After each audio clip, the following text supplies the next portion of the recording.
Now in this short tutorial video, we're going to show you how to install your new Bonus Page Creator plugin. So inside your new WordPress installation, you will click on Plugins, Add New, Upload Plugin, and then find the location of where you saved your downloaded plugin. So now that I've located my Bonus Page Creator plugin, I'm going to click Open and Install Now.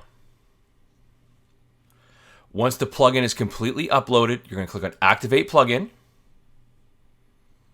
And once you've activated the plugin, you're going to see a new menu on the left-hand side. It says Bonus Pages. Click on Bonus Pages. Click on Add New Templates. Now, once you've installed the templates, you'll see that they're created here. The next thing you'll want to do is click on Pages. Click on Add a New Page.